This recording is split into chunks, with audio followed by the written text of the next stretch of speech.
Rehan, surprising news coming out of the Portugal camp that they're not playing. Well, I know Rafael Leao पे शायद तब भी उनके पास sufficient replacements होंगी, लेकिन विलियम कार्वालियो।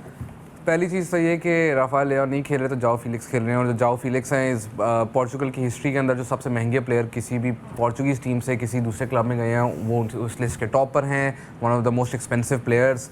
उनका एटलेटिको मैड्रिड में इतना अच्छा टाइम नहीं रहा। इस सीज़न भी Simeone has basically said to him कि you can not play in my team, तो उसका लीग गेम्स भी इतनी ज़्यादा नहीं है।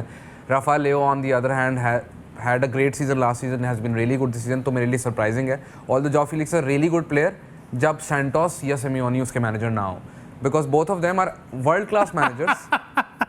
वो दो मैनेजर्स के लिए खेलते हैं और रेहान ने कहा बहुत जबरदस्त खिलाड़ी है अगर वो इन दोनों के लिए ना खेले, क्योंकि इससे पहले वो कहीं और खेलता था ना, सिर्फ इनके अंडर नहीं खेला। और दूसरी चीज़ ये कि दोनों मैनेजर्स वर्ल्ड क्लास हैं जब इनकी टीम्स एज अंडरडॉग्स खेल रही हूँ, जब इनके पास एक्चुअल टैलेंट आता है और एक्चुअली इनकी वो टीम होती है। तो I am fascinated to see how Santos lines up his team, because Santos के लिए ऊपर सारी क्रिटिसिज्म ये आती है टू डिफेंसिव, एंड पोर्चुगल का इतना टैलेंट है ये उस तरह खेलते नहीं है। This generation of Portuguese players 2002 के बाद अगर कोई वर्ल्ड कप आया जिसमें पोर्चुगल के पास इतने रिसोर्सेज हैं तो ये वर्ल्ड कप है। तो अगर सैंटोस अभी भी उसी तरह खेलेंगे तो you know then they won't be fun to watch, but if he plays the way this Portugal team should play, so they will be one of the most fun teams to watch in the tournament. Hajra, when you look at the talent at the disposal of Portugal, आप वाकई में रेहान की बात पे जाते हैं कि ये ऑन पेपर कोई वीक एरिया नहीं है। हर साल आपको कुछ ना कुछ वीक एरिया हर बड़े टूर्नामेंट में पोर्चुगल का पता चलता था, बट अगर आप इस टीम को देखें उनके पास इतने कवर्ड हैं कि वो आई थिंक कुछ एक दो पैसेंजर्स भी अपने साथ लेकर आए हुए हैं as far as their team is concerned. No, for sure. I mean, we've noticed how, you know, most of the teams are looking absolutely fantastic on paper in the World Cup, but the performance has been otherwise. These guys qualifying, they have been, you know, in shambles in terms of how they're playing.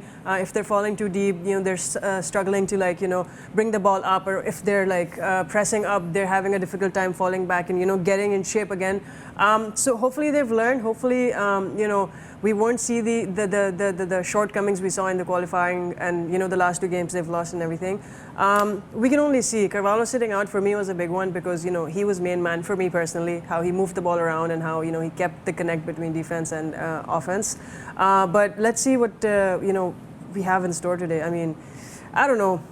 My hopes are a little like नहीं, लेकिन अच्छा मेरा ये है कि जब formation आएंगी ना 11 आएंगी तब ज़्यादा बेहतर पता चलेगा कि विलियम कार्वालियो को अगर उन्होंने नहीं रखा है तो how do they plan on shaping up. We will try to make sense of that. लेकिन एमर, कितना आपको लगता है कि अगर राफेल लियाओ की बात करें, someone who is young, who is explosive, who has that, you know, that वो एक्स फैक्टर वाला जो एक एलिमेंट होता है वो आपको उस प्लेयर में क्लियरली नज़र आ रहा है, लेकिन आप दूसरी तरफ जाओ फिलिक्स को भी एटलीस्ट ऑन पेपर तो बहुत बड़ा नाम है जाओ फिलिक्स फॉर पोर्चुगल, लेकिन of late he hasn't been playing that much. आपको क्या लगता है कितना कुछ ये decision could be based on how they can get the best out of Ronaldo? Maybe they're looking more for support for him rather than utilizing the system. I mean, अगर ये इनकी नीयत है तो ये तो करप्शन है ना कि आपके पास इससे 10 करोड़ बेहतर तरीक़ेकार है। अगर आप यू नो बाबा रोनाल्डो को अभी भी बैसाखी पकड़ाना चाह रहे हैं तो आई डोंट थिंक आपकी रिसोर्सेज का सही इस्तेमाल है ये।